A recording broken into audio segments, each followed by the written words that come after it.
abordar com vocês hoje é um assunto que para mim é empolgante, porque eu acabei, pesquisando bastante esse assunto e descobri um Jesus, né, um pouco diferente daquilo que nós aprendemos, ou que eu aprendi pelo menos, quando frequentei, lá as primeiras oportunidades que eu tive de estar frequentando a evangelização infantil. Eu tive, talvez, não sei se isso é sorte ou se isso é destino, mas eu acabei nascendo no lar espírita, né? Meus pais eram espíritas, minha mãe era bastante espírita, meu pai era pouco espírita, mas eu frequentei desde cedo a evangelização infantil, o centro espírita, por até acompanhá-los, né? Então, mas mesmo assim, a gente acaba, absorvendo uma série de informações a respeito de Jesus, né? Aquela questão de Jesus, de que respeitar Jesus, que Jesus, é Deus, que Jesus, faz parte, está sempre nos olhando, está sempre, de olho naquilo que nós estamos fazendo, deixando de fazer. Essas coisas acabam sendo parte das nossas vidas. Então eu queria falar com vocês um pouco do Jesus homem, tá? Do Jesus homem e do Jesus que esteve vivendo durante um determinado tempo aqui conosco, vivendo aqui na terra, né? Conosco. Ele nunca nos abandonou, vocês, né? Todo mundo sabe, através da informação dos nossos companheiros espirituais, de que Jesus é o grande governador do nosso planeta, portanto ele nunca nos abandonou. Ele estava aqui antes de estar encarnado conosco e está depois, né, do tempo que esteve encarnado conosco. Portanto, ele sempre esteve aqui conosco e sempre foi o nosso grande irmão, o nosso grande guia, né? Então, eu queria falar um pouco disso. Para falar disso, eu gostaria, de começar falando de Jesus do 0 até os 30 anos, né? Por quê? Porque Jesus, aos 30 anos, ele começou a fase apostólica dele, ou seja, o Jesus apóstolo, né? O Jesus que saiu pregando, o Jesus que depois que conheceu João Batista saiu pregando, saiu falando a respeito das coisas que ele acreditava, das coisas que ele tinha como informação para passar para todos nós, para a humanidade.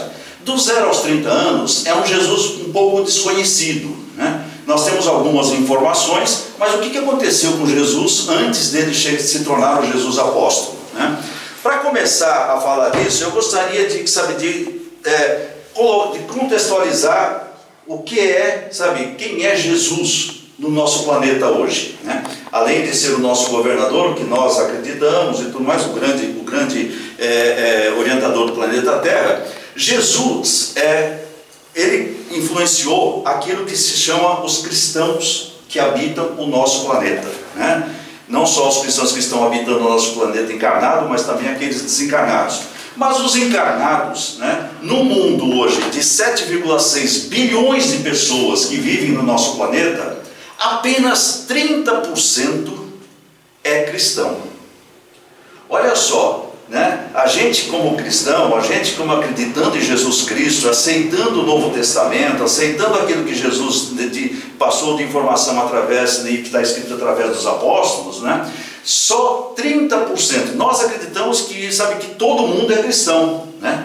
Esse é um conceito que nós, que vivemos aqui nesse mundo ocidental, acreditamos que todo mundo aceita Jesus. E não é verdade, né? 70% dos habitantes da Terra não compactuam com aquilo que Jesus trouxe. Às vezes, aceitam, Jesus, mas tem outra pessoa, tem outro, informante, tem outra informação, outra formação diferente daquela que nós como cristãos. Então isso é interessante, que essa informação a gente saiba, porque nós não somos, inclusive, a maioria, né? Existem outras maiorias aí. Dos 7,6 bilhões, então 2,3 bilhões de cristãos estão no mundo. Isso representa 30%. Desses 30%, 56% é católico, né? Católico das várias denominações, mas católico, né? Você sabe que tem católico, católico ortodoxo, católico, não, mas são católicos, 56%. Então a grande maioria segue o catolicismo. 37% do mundo, desse mundo cristão, é protestante. E existem os ortodoxos e existem outras denominações menores ainda, tá? Que eu não consegui descobrir os números, mas se você fazer uma conta aí, nós temos cerca de 90%, né? Que são ou católicos ou protestantes, certo? Então esse número é o número que compõe. Os católicos, sobretudo, e os protestantes, porque os protestantes só vieram surgir depois, né, de um certo tempo, quando houve a cisão, quando houve lá a reforma e tudo mais, mas os católicos e os protestantes, que eram todos um só, não existia essa denominação protestante, mas havia já pessoas que pensavam de maneira diferente, eles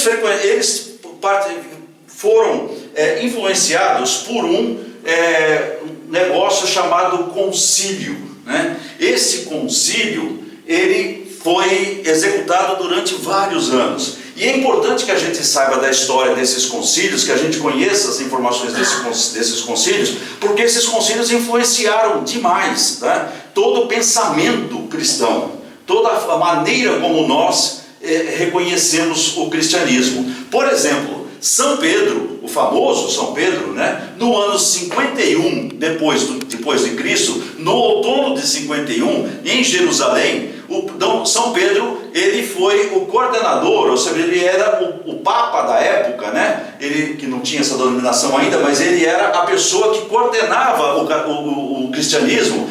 Ele realizou esse primeiro concílio no outono de 51, para quê? Para saber fazer com que todos aqueles que eram pagãos, né, pudessem se converter ao cristianismo e que não houvesse nenhuma penalidade, que não houvesse nenhum pré-julgamento, que não houvesse nada, ou seja, de maneira que era como se estivesse abrindo as portas do cristianismo para esses pagãos. Claro que uma das coisas que tinha que ser feita era como é que nós vamos fazer com certos costumes que já fazem parte da história e tudo mais, né? Que já fazem parte da ação de cada uma das pessoas. Uma delas era a questão da circuncisão, né? Uma delas, foram outras coisas também, mas a mais importante ali foi a questão da circuncisão, porque isso acabou criando uma certa ruptura, né, com os costumes que vinham sendo empregados através dos judeus e tudo mais, que se obrigavam a fazer a circuncisão, e eles acabaram com a necessidade da circuncisão,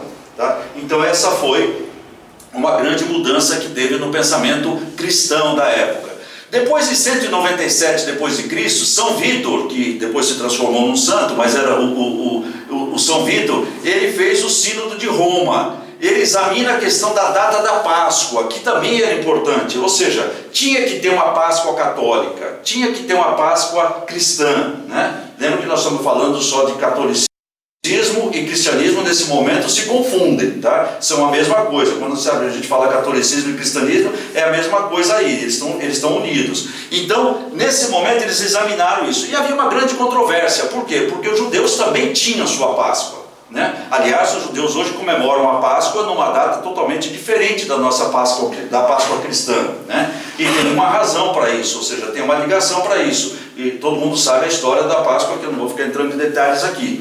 Depois, em 256, nós tivemos o Santo Estevão, que também virou santo. Ele, em 256, ele reuniu 87 bispos africanos, olha só, né? Então teve lá em 51, 256 anos depois do Cristo, nós tivemos ali 87 bispos africanos que estavam discutindo o cisma, porque havia uma vontade porque eles estavam juntando um pouco da cultura africana com o catolicismo, né? Então naquele tempo ainda era tudo unido. Então havia uma tentativa de juntar essas coisas, e juntar essas coisas, a Igreja Católica começou a achar que isso não devia ser feito, né? Alguns rituais, coisa que nós brasileiros fizemos de uma maneira fantástica através do sincretismo e tudo mais, né?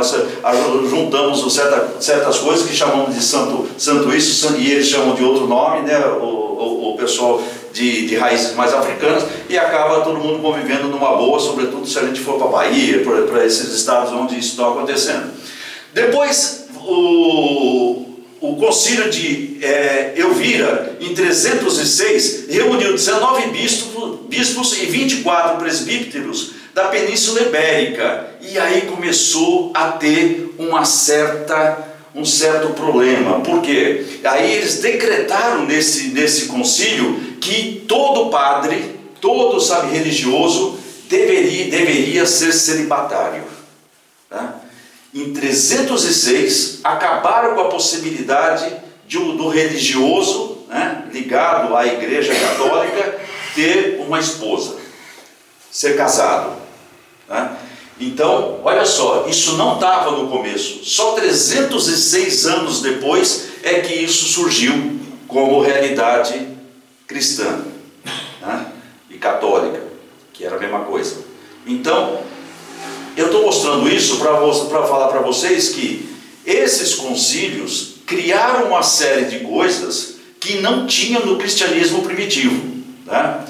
Em 314, 8 anos depois, Constantino, que o Papa já era o São Silvestre, Constantino convoca em Ars 33 bispos africanos na tentativa de também evitar o cisma donatista, que era também um cisma que havia, ou seja, eles queriam criar uma nova religião. Eles se consideravam abandonados pela Igreja de Roma e eles queriam criar uma nova denominação e tudo mais. E aí, por imposição do Constantino, que era o imperador, resolveu patrocinar esse concílio para fazer esse tipo de coisa. E assim por diante. Olha, depois nós tivemos, né, em 325 em Nicéia, que foi um dos concílios mais importantes para a modificação da história do cristianismo primitivo, né? É citado em vários momentos essa situação.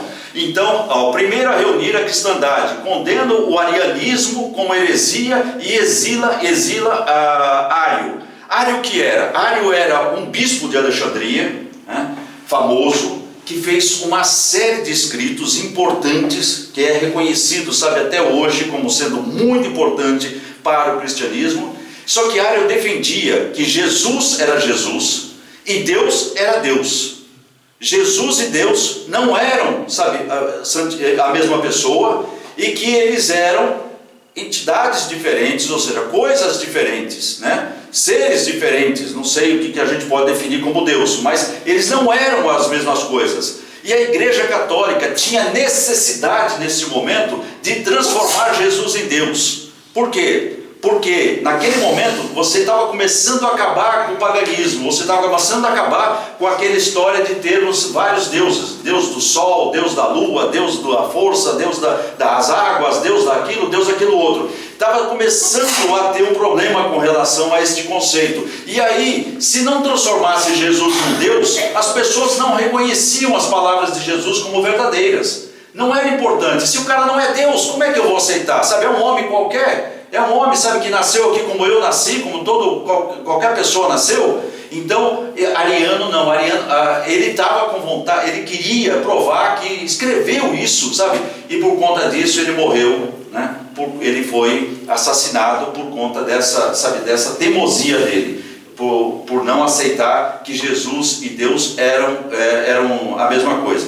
Então, nesse concílio de Nicéia, nós tivemos várias mudanças. Tivemos mudanças nos textos originais, né? Segundo a história conta, um dia a gente vai ficar sabendo disso, um dia que a igreja resolver abrir os seus arquivos de maneira clara, sabe, mas hoje ainda não se tem. Mas nesse concílio de Nicéia é que houve a junção dos textos, né? De Mateus, Lucas e Marcos, juntaram esses textos de tal maneira que eles fossem coerentes, né? Porque eles não eram coerentes, eles tinham uma certa incoerência de datas, de locais, de situações em que Jesus conviveu e tudo mais. João já tem um outro tipo de visão, né? João já tem um evangelho já que não tem nenhuma contradição importante, mas João ele é mais um evangelho espiritual, né? Os outros três são evangelhos mais narrativos da vida de Jesus e das coisas que Jesus realizou, né?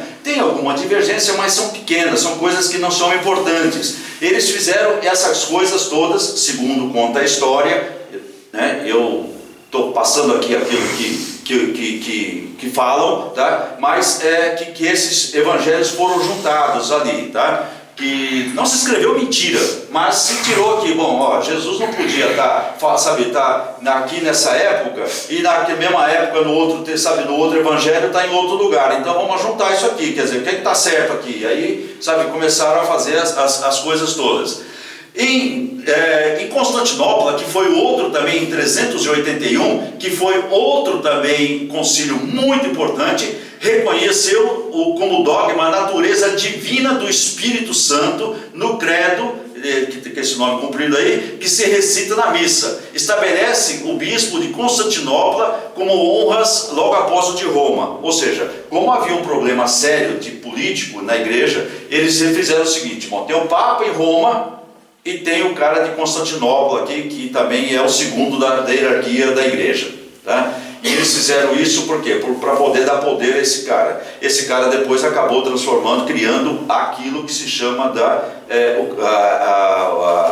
a igreja ortodoxa, né? Eles acabaram não se entrando em acordo e criou-se a igreja ortodoxa. Foi aí que se dividiu depois a igreja católica romana, apostólica romana, da igreja ortodoxa, que também tem uma série de divisões. Tem a igreja ortodoxa russa, a igreja ortodoxa grega, a igreja ortodoxa turca e assim por diante, né?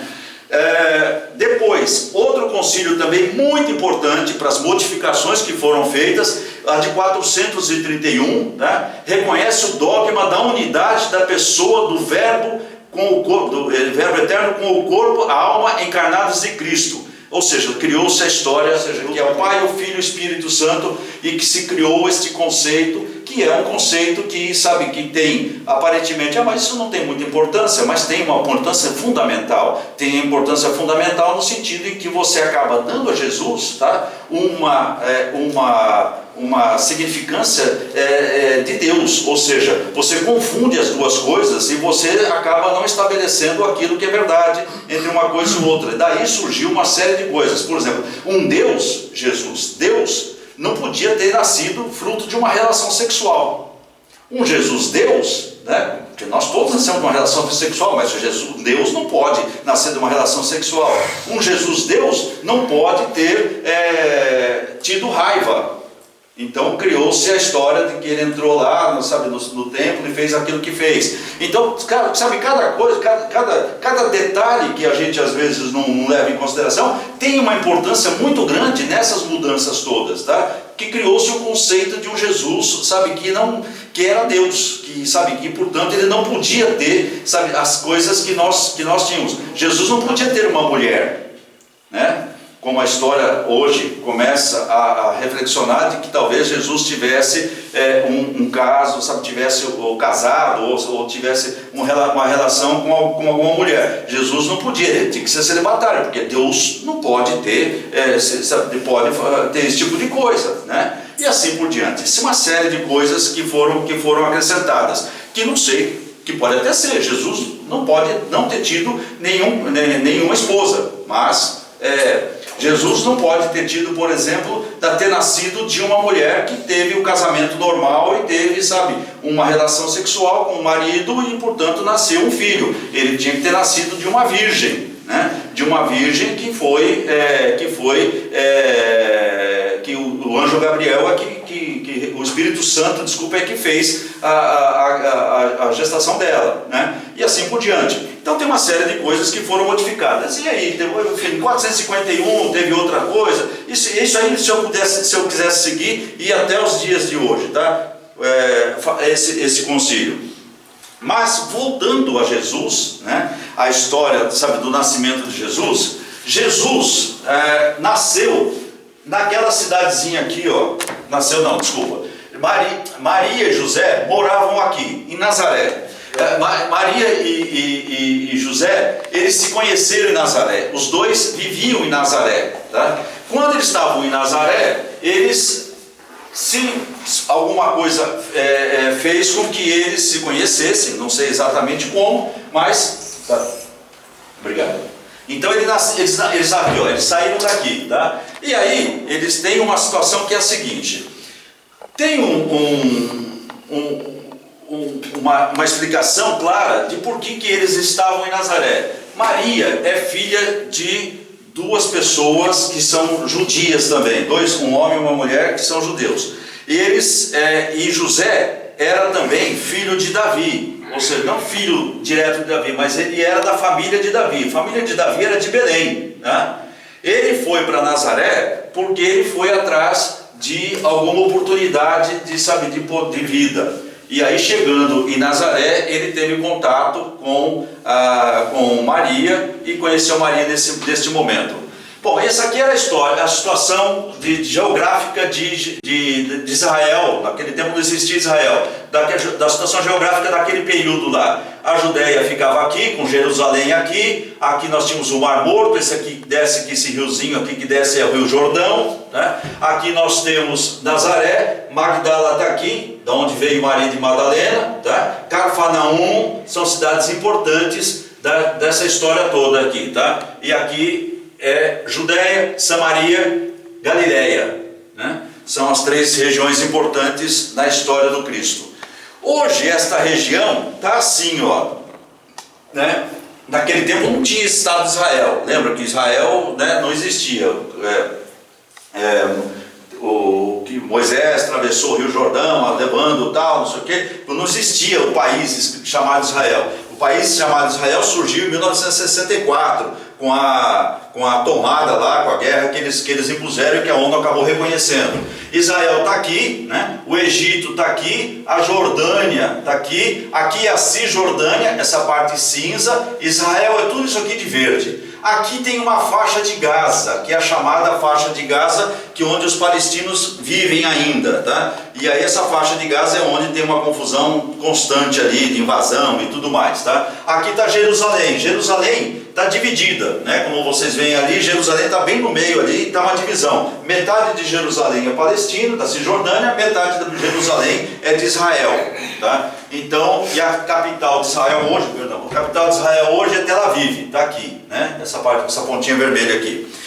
Isso daí, se eu colocar isso daí de uma forma mais clara e ampliada, nós temos esta situação hoje. Israel é isso daqui, aqui está a faixa de Gaza, aqui está a Cisjordânia, lá em cima está o Líbano, ali está a Síria, Jordânia, Arábia Saudita e assim por diante, né?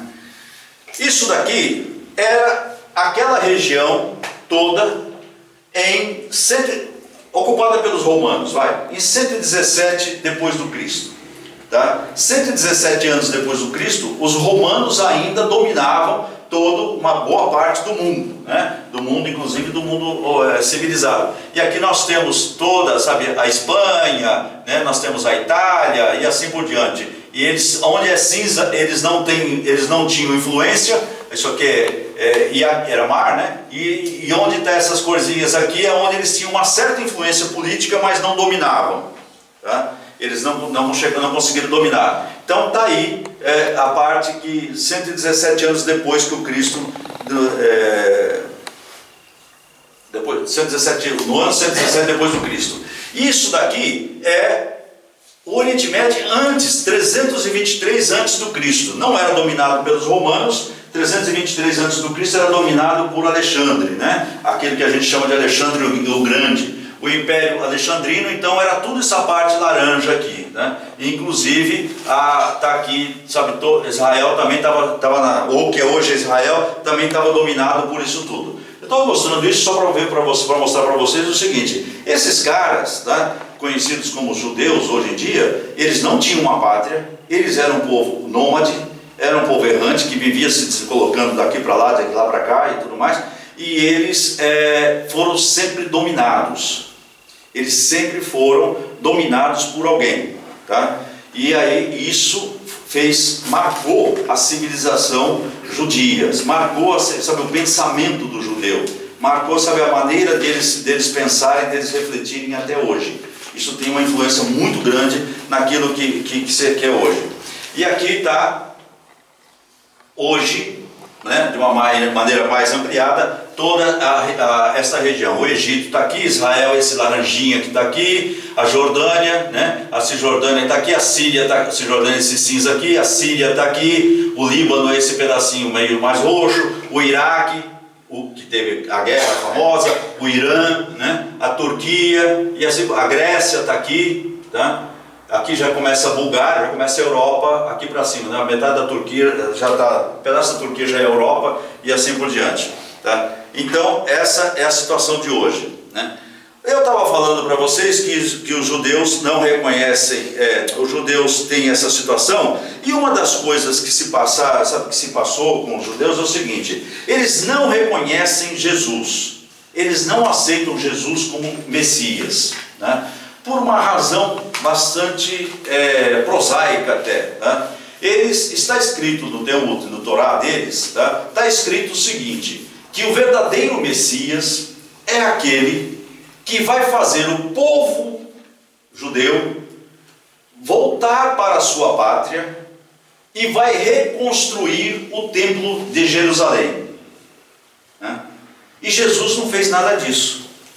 Jesus não trouxe todos os judeus para a pátria dos judeus, porque nem tinha a pátria dos judeus, mas ele se recusou a entrar nesta briga, né? E ele também não reconstruiu o templo de Jerusalém. Então, ele não é considerado pelos judeus o Messias. Ele é considerado uma pessoa, né, que por acaso, inclusive, é o pior dos profetas que já surgiram.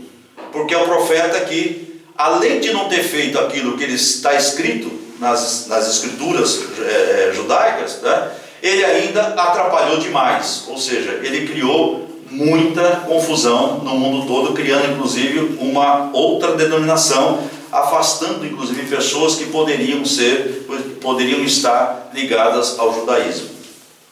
Não sei, todo mundo sabe que as cruzadas, né, além dos árabes e tudo mais, as cruzadas também atacaram os judeus, né? Então, por quê? Porque eles queriam retomar Jerusalém, e os judeus achavam sempre que Jerusalém é deles, então teve confusão também ali. Então, essa situação fez com que eles se tornassem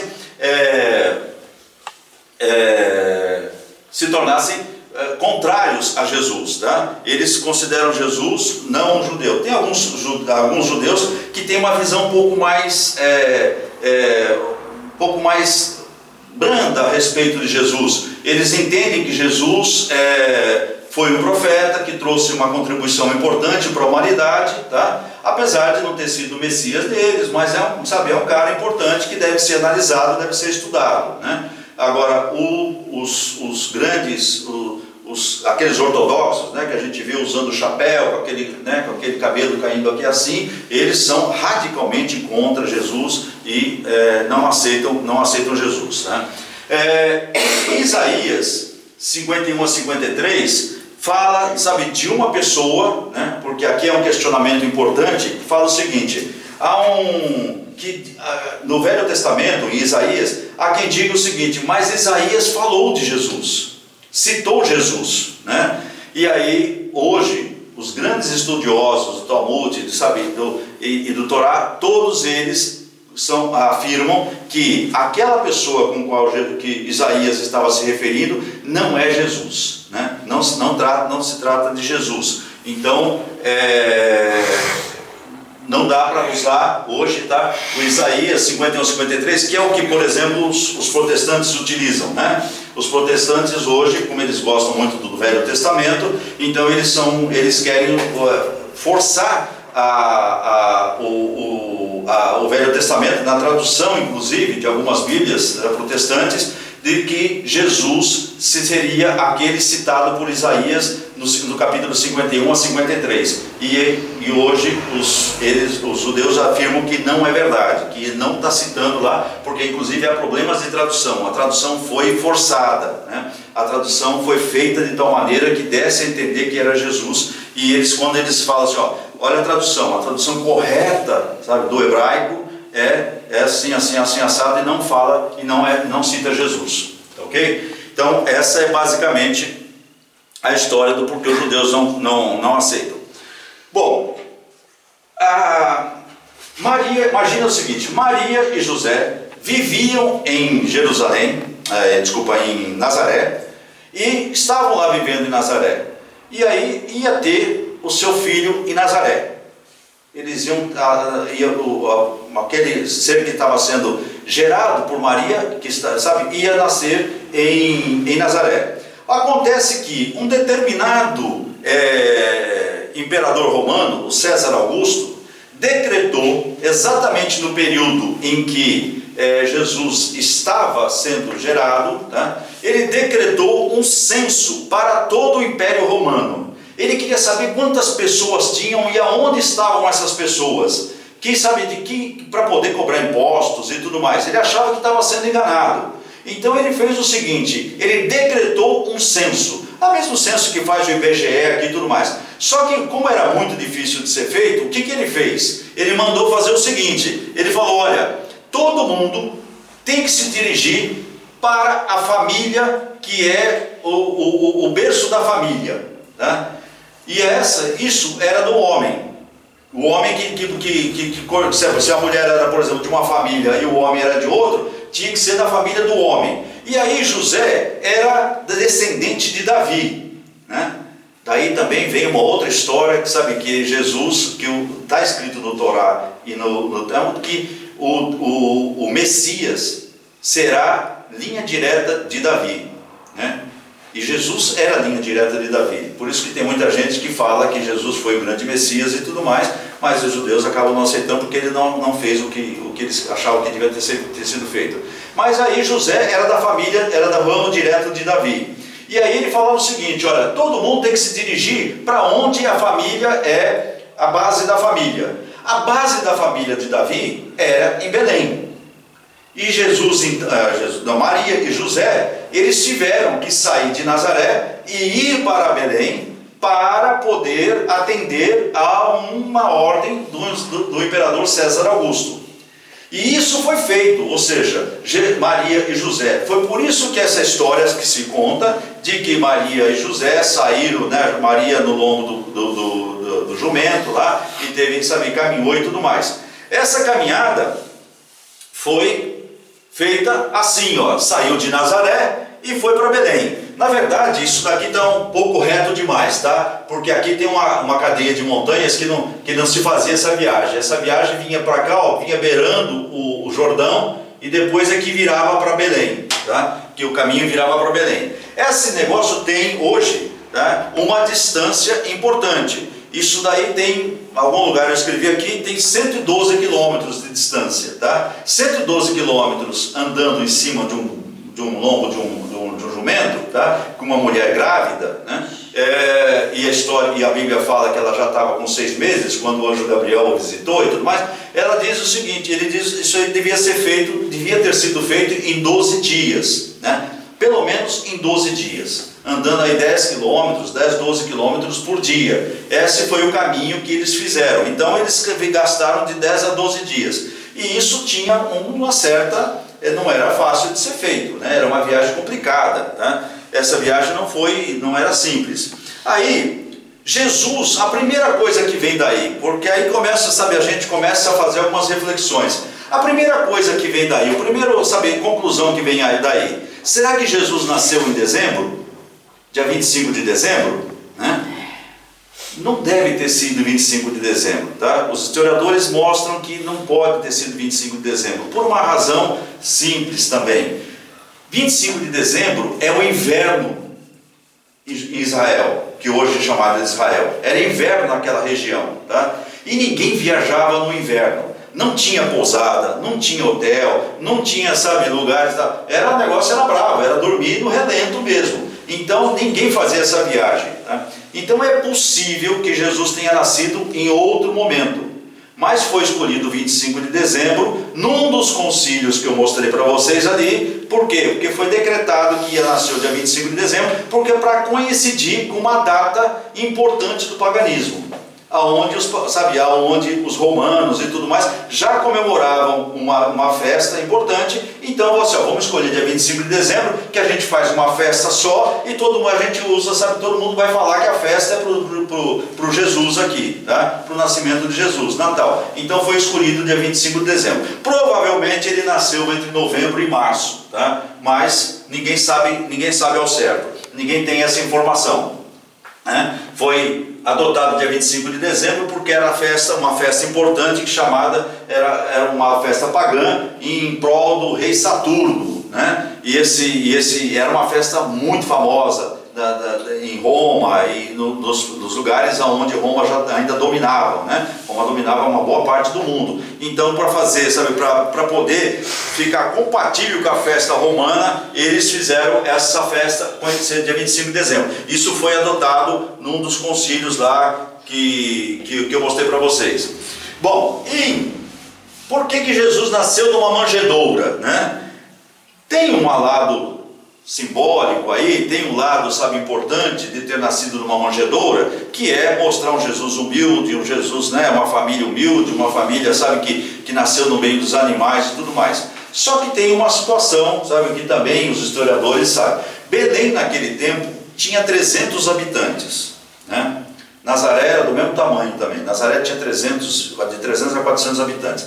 Tinha 300 habitantes Belém, tá? Então, quando Jesus chegou, né, quando Maria e José chegaram, não tinha lugar para ficar, porque toda a família de Davi, para atender, sabe, ao censo, tinha ido para Belém. Então estava tudo ocupado, né? E aí, como Maria já chegou, sabe, perto, já sentindo as dores do parto e tudo mais, eles foram para o primeiro lugar aquecido que tinha. E o primeiro lugar aquecido que tinha era um estábulo, né, onde se guardavam os animais. E foi lá então que eles dormiram, e foi lá que Jesus acabou nascendo, né? E essa é uma história que, sabe, é uma coisa que hoje se comenta, que se fala, que os estudiosos citam, né? Então, por isso é que ele nasceu na manjedoura. Isso está em Lucas, né? No capítulo 2, no versículo 7, que está lá falando de que Jesus teria nascido numa manjedoura. Mas também cita, sabe, que havia todo um problema, que foi o primeiro lugar que eles encontraram, né? Enfim, isso é uma das situações. Outra situação, vamos retomar aqui a questão do Jesus gerado pelo Espírito Santo, né? Eu trouxe esse papelzinho aqui só para marcar as coisas. Eu trouxe a Bíblia Sagrada da Igreja Metodista, que é uma das Bíblias confiáveis, tá? Em que cita o seguinte, né? Quando o anjo Gabriel visitou Maria e José, né, o anjo Gabriel, segundo se fala, se narra nos evangelhos todos, é de que o anjo Gabriel visitou Maria e disse a Maria que ela teria um filho ungido por Deus, que seria, sabe, uma pessoa importante e tudo mais, tá? Só que em Lucas cita o seguinte, que o anjo Gabriel a visitou no 6º mês, ou seja, ela já estava 6 meses grávida, né? Então, sabe, esse negócio de dizer, sabe, que o Espírito Santo que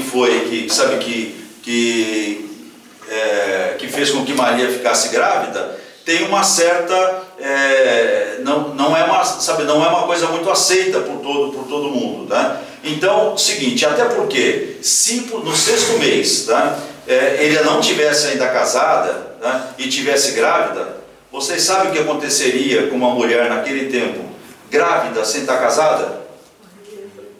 Morreria por apedrejada, tá? E tem várias histórias nesse sentido, tem várias histórias na Bíblia nesse sentido também. Então Maria já devia estar casada, tá? Ela já devia ter tido o relacionamento com José, tá?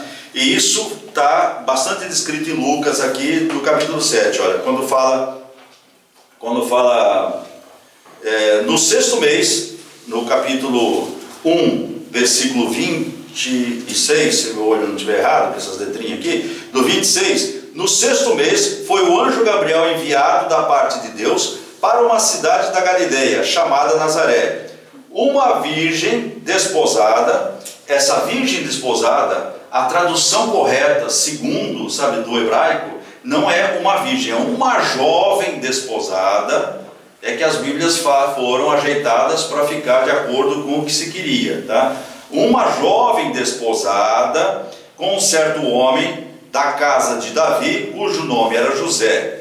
A jovem chamava-se Maria, né? E assim por diante, e começa a narrar essa história toda, tá? Isso tem também uma situação em que fala aqui do 6º mês, e em Isaías, né? Isaías fala o seguinte, ó: portanto, no capítulo 7, no versículo 14, diz assim, ó: portanto, o Senhor mesmo vos dará um sinal, eis que a virgem conceberá e dará à luz a um filho, e lhe chamará Emanuel, né? Emanuel é o mesmo que Jesus. Então, hoje no Torá está escrito o seguinte, hoje no Torá não, no Torá está escrito o seguinte, em hebraico, né? Da onde foi traduzido isso aqui, ó: portanto, o Senhor mesmo vos dará um sinal, eis que a jovem conceberá e dará à luz a um filho, que lhe chamará Emanuel. Ou seja, eles trocaram a jovem por uma virgem, né?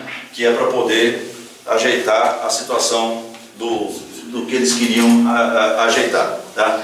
Enfim, então está aí, é isso que está no 1:26 e no Isaías 7:14, né? A história de que José teve um sonho, né? E não a conheceu até o parto, fica meio nebulosa a situação, por conta dessas coisas todas, porque através disso tem algumas coisas que nós até espíritas acabamos confundindo, né? Por exemplo, se Jesus foi gerado pelo Espírito Santo, né, ele pode ter tido um corpo fluídico, certo? É o que acreditava, por exemplo, Rustang, né? Rustang, que foi duramente combatido por Kardec, e por Leon Denis, por todos aqueles que viviam naquele tempo lá, tá? Rustang, em 1866, Kardec publicou na Revista Espírita de 1866 uma contestação à teoria de Rustang, dizendo o seguinte, basicamente dizendo o seguinte: como é que Jesus pode ter um corpo fluídico, né? E depois ele servir como exemplo para cada um de nós? Porque se ele tem um corpo fluídico, ele não sentiu dor, ele não sentiu, raiva, ele não passou pelas coisas. Então como é que a gente pode adotar ele como modelo? E todo mundo lembra da pergunta 625 do Livro dos Espíritos, né? No Livro dos Espíritos, na questão 625, está lá claro o seguinte, quando Kardec pergunta aos espíritos: quem é o nosso guia? Quem é o nosso modelo, né? E aí os espíritos respondem: Jesus, né? Apesar de que Emmanuel diz, né, no Consolador, dizendo o seguinte, que Jesus, ele é um grande modelo, tá? Mas porém a gente não pode tomá-lo como exemplo das coisas. Por exemplo, não dá para você, eu me criticar, né, considerando Jesus, né? Porque é uma diferença monstruosa, tá, da superioridade de Jesus, né, com relação a mim, que é uma covardia fazer essa comparação. É claro que ele é modelo como o seguinte, ele é modelo que nós temos, que acompanhar as palavras dele, que a gente tem que entender o que ele fala, que a gente tem que executar aquilo que ele falou, né? Mas não achar que, por exemplo, por conta disso eu devo me martirizar, eu devo, me entregar para ser pregado na cruz e assim por diante, né? Porque seria um absurdo tentar fazer isso. É a mesma coisa que querer colocar, né, o grande Santos Futebol Clube, né, e comparar ele com o Guarani. Vai ficar feio. Entendeu? Enfim, então não são comparações que não se devem fazer, tá? Enfim, e na Gênese também, né, os espíritos contestam isso no capítulo 15, diz que não tem nada a ver essa questão de corpo fluídico. Jesus teve corpo de carne e osso como nós, sofreu das nossas dores, ele teve fome. Lembra da história que ele parou numa figueira e Pedro estava com pressa e falou: vamos, e ele deu uma bronca em Pedro, falou: mas Pedro, vem cá, eu estou com fome, eu não posso parar para comer, né? E o Pedro falou: não, mas é o senhor, é que nós precisamos chegar na cidade e tal, não sei o que. E aí Jesus falou assim: escuta, tudo tem a sua hora, né? O primeiro, o mais importante. Enfim, ele tinha fome, ele tinha, cansaço, ele teve dores, né? Senão seria, então não vale a pena a gente se comparar com Jesus, né? Mas Jesus então nasceu nessa manjedoura, né? E aí ele fez o seguinte: era costume, por isso Jesus era judeu, porque os pais eram judeus, né? E era costume, no 8º dia, até hoje isso é costume, né? Da criança que nasce, o homem, né? A criança que nasce de sexo masculino, é fazer a circuncisão. Ou seja, então no 8º dia Jesus foi submetido à circuncisão. Está escrito isso, sabe, parece que não tem nenhuma dúvida com relação a isso, por conta da necessidade de cumprir com os rituais judeus da época, porque eles os pais eram judeus e seguiam o judaísmo, tá? No 40º dia também era costume fazer o seguinte: pegar a criança e apresentar a criança ao templo, ou seja, levá-lo a Jerusalém. O templo era Jerusalém, né? Então era levá-lo a Jerusalém. E isso José e Maria fizeram. Está descrito isso em Lucas, no capítulo 2, versículo de 21 a 24, que José e Maria levaram Jesus até o templo para fazer a apresentação dele ao templo e tudo mais, e fazer as suas orações e tudo mais, né? Obedecendo sempre a lei de Moisés, ou seja, eles obedeciam essa lei rigorosamente, os costumes daquele tempo, e fizeram isso. Olha, só para lembrar, né? Belém daqui a Jerusalém é um caminho pequeno, é um caminho curto, tá? Então eles fizeram isso num dia e voltaram no mesmo dia, segundo os relatos, tá? Aí tinha aí a questão do sonho de José. José, quando voltou de lá, né, ele estava esperando para fazer o censo. Ele tinha que ficar um tempo lá em Belém para poder voltar para Nazaré, porque o interesse dele era voltar a Nazaré assim que fosse liberado da questão do censo, né? Porque ele era carpinteiro, como todo mundo sabe. Depois eu falo da história do carpinteiro, mas ele tinha lá a profissão dele, o negócio dele, ele precisava voltar para Nazaré. Só que ele teve um sonho, né? E nesse sonho ele teve uma seguinte premonição, que era que o Herodes já tinha decretado, né? E ele sabia que isso ia acontecer. Herodes era aqui, lembra dessa história aqui, ó, né? O Herodes era o cara que comandava a Judéia, né? Aqui tinha um, aqui tinha outro. O Pilatos, tá? Era o cara que comandava tudo, tá? Então Herodes estava aqui. O Herodes fez o seguinte: ele pegou e teve lá os magos disseram para ele, porque ele era todo chegado a umas magias e tudo mais. Os magos chegaram para ele e disseram o seguinte: olha, vai nascer, já nasceu, sabe, agora tem uma criança que vai ameaçar o seu trono, que vai fazer com que você perdesse o trono. O que o Herodes mandou fazer? Ele falou assim: vai nascer de quando a quando? De tanto a tanto. Mata todo mundo que nasceu que tiver menos de 2 anos, tá? E ele mandou matar todo mundo, todos os bebês que tivessem menos de 2 anos, né? Inclusive o filho dele, né? Para ter certeza de que o filho também não ia fazer esse tipo de coisa, tá? Então ele fez isso. Esse Herodes mandou matar as crianças de 2 anos a menos. Só que José teve uma premonição, ele teve um sonho que isso estava, sabe, que Jesus ia morrer por isso. O que eles fizeram? Tá? Maria e José pegaram Jesus, né, e foram para o Egito. Sabe, fizeram uma viagem para o Egito, né? Essa viagem para o Egito era uma viagem um pouco longa aqui, ó, né? Eles saíram daqui de Belém. Essa aqui está toda a caminhada, né? Eles saíram lá de Nazaré, vieram para Belém, de Belém eles foram a Jerusalém, de Jerusalém voltaram a Belém, aí fizeram aqui, ó, foge para o Egito é aqui, fugiram para o Egito, depois eles voltaram lá e eu vou explicar já o caminho que eles fizeram. Então, o que aconteceu? Ele teve esse sonho, voltou lá para o Egito, foram para o Egito. Aqui tem uma outra coisa que é importante que a gente pare para refletir, né? Se Jesus foi para o Egito, e o Egito também era dominado pelos romanos, tá? Só que era um outro cara que mandava, não era mais o Herodes. Então, o Egito, como é que você quer esconder uma criança, né, no meio de gente, sabe, com pele quase negra, né, com cabelos bem encaracolados, né, olhos escuros, quase pretos, né, e com a feição de árabe, sabe aquela feição de judeu, que, né, com nariz grande, queixo grande e tal, que é o padrão do judeu.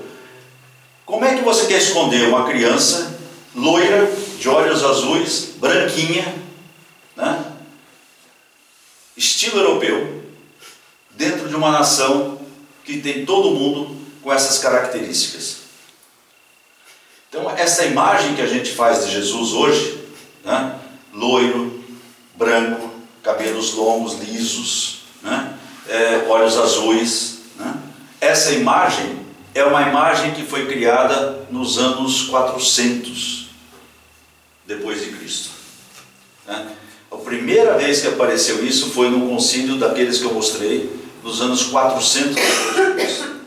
Nunca tinha sido desenhado. Foram eles que pediram, os europeus que pediram, ou seja, a Roma, porque estava em Roma e tal, que pediu a imagem de Jesus, e a imagem de Jesus foi pintada desse jeito, tá? Com essa aparência que não aparece que se estivesse vivendo entre nós aqui, seria absolutamente iguais a nós, né? Só que não tem o menor sentido aquela aparência naquele, sabe, filhos de dois judeus, né? Filhos da família de Davi, né? O pai era da família de Davi, a mãe era da família de Joaquim, não tinha nada, sabe, nenhuma condição de ser loiro, branco, de olhos azuis e tudo mais. Então Jesus, essa imagem foi, sabe, uma imagem falsa, uma imagem criada pelos europeus para poder fazer Jesus ser aceito pelos europeus da época, pelos romanos basicamente. Então essa é uma coisa também que tem uma certa importância, mas não, sabe, também não vai mudar nada se a gente começar a, sabe, continuar achando, toda vez que tentar mentalizar Jesus, eles sabem que nós não estamos olhando para a figura dele, sabe, a gente está tentando se ligar a ele, né? Então, nesse meio de tempo, Herodes morreu, né? E aqui o Herodes morreu, eles saíram do Egito, né? E o cara que assumiu no lugar aqui na Judéia, o cara que assumiu no lugar do Herodes, era um louco também. Então José, sabendo disso, falou: opa, não vou voltar mais por aqui não, tá? Saiu por aqui, ó, passou, que hoje seria uma viagem impossível de ser feita, porque ele passou pela faixa de Gaza, né? Onde estão os palestinos lá, um judeu não ia passar nunca ali. Ele saiu daqui, passou por lá e foi para Nazaré, tá? Ele foi para Nazaré. Tem um dado importante aqui, vocês sabem que existem evangelhos apócrifos, né? Que não são divulgados pela igreja, que não foram divulgados pela igreja, mas aos poucos, sabe, está se buscando, está se encontrando essas informações. Há que isso tudo são hipóteses que a gente está falando, inclusive a aparência de Jesus, tal, isso tudo é coisa que é hipótese, né? Há um evangelho apócrifo que fala que Maria fazia curas, né? Maria fazia curas. Maria era uma médium potentíssima, segundo inclusive alguns espíritos que nos escrevem hoje, né? Maria era um espírito, sabe, era uma médium potentíssima e fazia curas, e ela ficou muito famosa ali naquela região do Egito, em que eles foram viver, por conta dessas curas que ela fazia, né? Jesus bebê, tal, mas ela já fazia essas curas todas. Então há evangelhos escritos não por Maria, mas por outras pessoas, que narram que havia uma mulher que fazia essas curas e assim por diante. Acredita-se que seja a Maria, né? Que eu não chamo de Virgem Maria por conta de que a Virgem foi uma coisa criada para poder fazer essa situação. Enfim, aí eles chegaram em Nazaré. Nazaré era onde José trabalhava, né? Onde ele tinha a oficina dele. Dizem aqui que a tradução correta do termo, sabe, hebraico, não é de carpinteiro. É que carpinteiro também foi criado, por quê? Porque carpinteiro, na Idade das Trevas, na Idade Média lá, carpinteiro era uma profissão mais nobre, né? Então traduziram como carpinteiro. Mas ele, na verdade, ele mexia com, sabe, ele era como se fosse um pedreiro, alguém que mexia com construção de coisas e tudo mais. Mexia com madeira também, porque ele construía casas de madeira e tudo mais. Mas ele era um cara desse jeito. Mas não importa também. Eu sei que José ensina a Jesus a trabalhar com essa madeira, sabe, com a profissão dele, tá? Não sei se qual era a profissão dele, mas ele ensina. E aí está lá na Bíblia, tá, que Jesus progredia no seu aprendizado, progredia, sabe, como pessoa e tudo mais. Então havia, sabe, aqui é um hiato muito grande. Depois que José e Maria e Jesus chegaram em Nazaré, tem poucos relatos daquilo que aconteceu, exceto quando Jesus, né, teve com 12 anos aquela visita que ele fez a Jerusalém, né, que eu já falo já. Mas aí José, sabe, está na Bíblia que José sustentava os seus filhos, né? E aí, uma certa altura, tá, a família de Jesus, em Mateus 12, de 46 a 48, fala da família de Jesus, fala, sabe, dos irmãos de Jesus, né? Então, Maria, por aí também, não poderia ter sido virgem, né, imaculada. Por quê? Porque ela teve outros filhos, né? Teve filhos e filhas, né? E que foram irmãos de Jesus. Jesus fala, inclusive, num relato que ele tem, que um apóstolo chega para ele e fala: olha, a sua mãe e seus irmãos estão aí, né? Por uma razão várias, ele diz o seguinte: olha, quem são meus irmãos, né? E quem é minha mãe, né? Vocês são meus irmãos, e vocês são os meus irmãos, ele diz. Ou seja, se referindo então também há um relato de que havia isso. Tinha um problema, dizem, né? Aí já tem Kardec, escreve um pouco a respeito disso, inclusive, de que havia uma certa intolerância por parte dos irmãos de Jesus, né? Porque Jesus era o primogênito. E naquele tempo o costume era o seguinte: quando José morre, porque depois que José vai para Nazaré, lá naquela viagem, e aí José vai com 12 anos, leva Jesus até Jerusalém. Quando Jesus, sabe, depois dos 12 anos, some José da história. Ninguém mais fala de José. Então, algumas pessoas acreditam que José teria morrido, né? E aí Jesus passa a sustentar a família, passa a trabalhar, porque o primogênito assumia as obrigações de pai. Há inclusive um relato de um tio de José, um irmão de Maria, chamado Simão, que passa a ajudar a família, né? Passa a contribuir na orientação da família toda. Bom, enfim, eles têm essa situação dos irmãos aí de Jesus, né? E aí eles fazem uma visita a Jerusalém. É costume, sabe, dos judeus fazer uma visita a Jerusalém uma vez por ano, né? Esse costume já foi meio que abolido para aquelas pessoas, foi permitido dentro da religião judaica, de que aquelas pessoas que vivem fora de Israel possam não cumprir com essa obrigação, né? Imagina, sabe, um judeu que mora no Brasil, se todo ano ele tiver que ir a Jerusalém, né? Fica complicado. Mas todo ano, naquela época, todo ano, José levava a família a Jerusalém na Páscoa. Não era só José, fazia-se uma caravana, ia-se, sabe, várias pessoas, era uma festa, né? Ia lá para Jerusalém, para visitar o templo, né? A caravana se formava. Jesus estava com 12 anos, né? Lucas, no capítulo 2, de 41 a 44, diz o seguinte: que Jesus, na volta, eles estavam voltando, como era uma caravana, tinha um monte de crianças e tudo mais, e Jesus era o primogênito, tinha 12 anos, já sabia andar sozinho e tal. Aí o que aconteceu? Quando estava numa certa altura da viagem, já tinha viajado um dia, José e Maria descobriram: cadê Jesus? Onde que está esse menino? E começaram a procurar. Procuraram pela caravana toda e não acharam. Falaram: esse cara ficou lá em Jerusalém. Né? Voltaram para Jerusalém. Quando voltaram para Jerusalém, encontraram Jesus no templo, né, conversando com os sacerdotes, tá? E conversando com os sacerdotes e falando a respeito de certas coisas. Tal. E aí José e Maria pegam Jesus e falam: você vai embora, né? E Jesus voltou. Foi a última vez que aparece José na história. Nunca mais se falou de José. Tá? Então acredita-se que aí ele teria morrido, né? Enfim, já estourei o tempo, né? Não, já estourei esse tempo. Aí, bom, o que vai acontecer é o seguinte: quando Jesus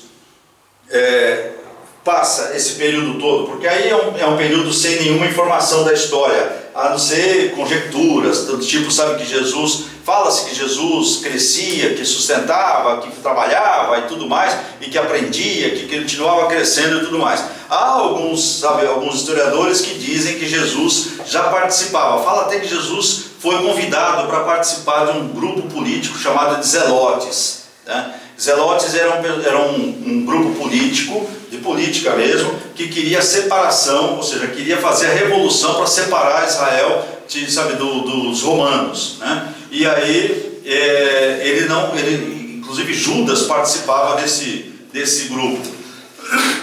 Judas era um zelote, ou seja, Judas participava desse grupo porque ele queria fazer essa revolução, queria fazer essa separação, que daqui a pouco eu falo qual é a consequência disso, tá? E aí, eles ficaram lá, ele ficou trabalhando. Quando deu 30 anos, né, aí pulando tudo isso daí, porque aí tem uma série de conjecturas no meio, eu podia ficar narrando aqui os 16 anos, o que aconteceu, os 17, os 18, os 19, mas é tudo, sabe assim, coisa que alguém imaginou, tá? Jesus, com 30 anos, ele ouviu falar de João Batista, tá?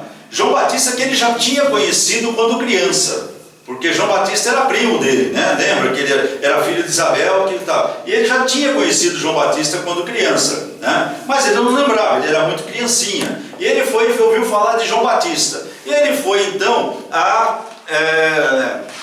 essa cidade que eu não coloquei aqui, que chama Betânia. Ele foi lá para conhecer João Batista. Ele ouvia falar bastante de João Batista e tal, e ele falou: eu preciso conhecer eu preciso ir lá ver esse cara. Quando ele chegou no João Batista, aquela história que todo mundo conhece, porque aí já começa a entrar na história, né, do Jesus apóstolo, do Jesus, né, o missionário. Então ele chegando lá, João Batista olhou para ele, reconheceu Jesus. Não reconheceu porque ele já conhecia como criança, reconheceu espiritualmente Jesus, né? Bateu o olho, viu que aquele era um espírito iluminado, e aí ele quis batizar, ele queria ser batizado por Jesus. Jesus falou: não, você que me batiza. E aí foi feito o batismo de Jesus, né? Isso está lá em Mateus, no capítulo 3, de 11 a 17. Enfim, quando acabou o batismo, ele pegou Jesus. Os relatos bíblicos dizem que Jesus resolveu fazer um retiro. E aí ficou 40 dias, aqueles 40 dias no deserto, né, que aí falam que ele foi tentado pelo diabo, que ofereceu comida, ofereceu água, aquelas coisas todas que a gente conhece. Esses são relatos que provavelmente foram criados, porque nenhum apóstolo acompanhou ele, ninguém estava junto com ele, e ele com certeza não saiu falando isso para ninguém, tá? Porque não era do feitio dele sair falando que o que tinha acontecido com ele. Mas ele ficou 40 dias. Há alguns relatos que dizem o seguinte: ele teve uma premonição, ele teve um sentimento muito forte quando ele esteve com João Batista, de que ele tinha uma obrigação, que ele tinha que fazer algumas coisas, que era se tornar o Jesus missionário. Mas ele tinha uma responsabilidade com relação à família. E daí vem um pouco, sabe, a briga, que Kardec inclusive cita isso, da questão da família, tá? Por quê? Porque a obrigação dele era, como primogênito, era cuidar da família. E se ele abandonasse a família, sabe, para ser o que ele acabou sendo, como é que ficaria? Então, os irmãos ficaram chateados com ele, tá? Então vem daí esse relato, que também é uma hipótese, que é uma coisa que não se sabe ao certo se isso é verdade ou não, mas é o que se conta, tá? Então, ele acabou ficando 40 dias no deserto, pensando, segundo alguns historiadores, nesse caso da família. Outros, né, os religiosos, que ele ficou lá jejuando e pensando. Não, pode ser que ele tenha feito as duas coisas, não sei, tá? Então, aí ele sai de lá, tá? E quando acabaram os 40 dias, ele sai de lá e faz o seguinte: ele não vai mais para Nazaré, tá? Porque aqui é mais uma das coisas que reforça aquela ideia de que ele foi, sabe, que ele não queria se dispor com a família, mas ele queria fazer o negócio. Ele sai de Betânia, onde ele visitou João Batista, sai do deserto e volta para Cafarnaum. e começa em Cafarnaum a fazer o seu apostolado. E foi lá que ele encontrou o seu primeiro discípulo, né? Foi lá que ele começou a montar aquela equipe que o acompanhou, né? Que com certeza já tinha nós espíritas acreditamos que ele já tinha uma certa predisposição espiritual para que aquilo ocorresse, né?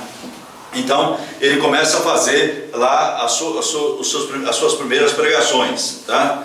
Então o Concílio 325 da Turquia é que criou essa questão da Tríplice Trindade, como eu já citei, né?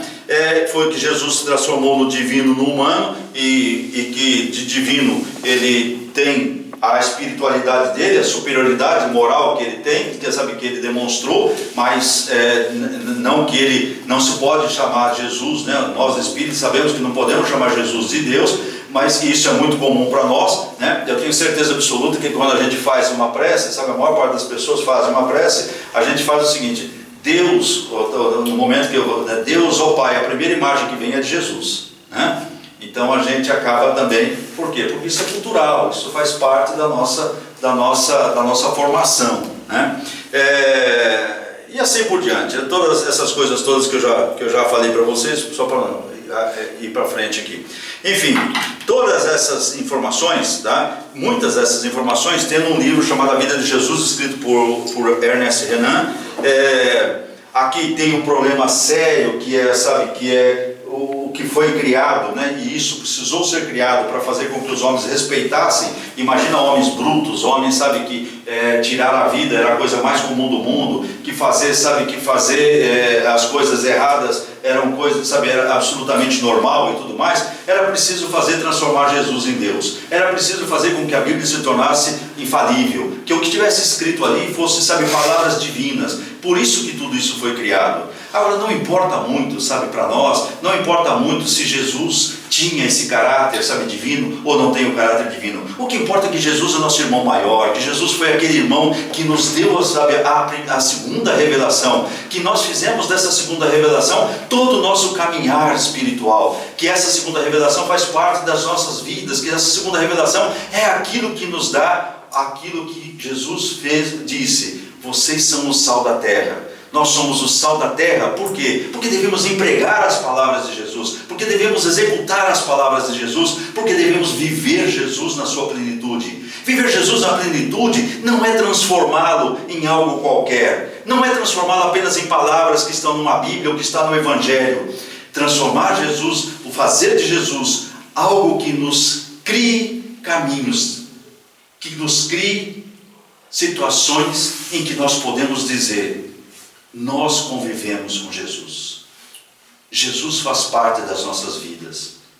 Jesus, do 0 aos 30, ou dos 30 aos 33, ou Jesus desencarnado, Jesus aonde ele estiver, Jesus é o nosso mestre maior. Muito obrigado. Agradeço imensamente a oportunidade de estar aqui com vocês. Muito obrigado, muito obrigado.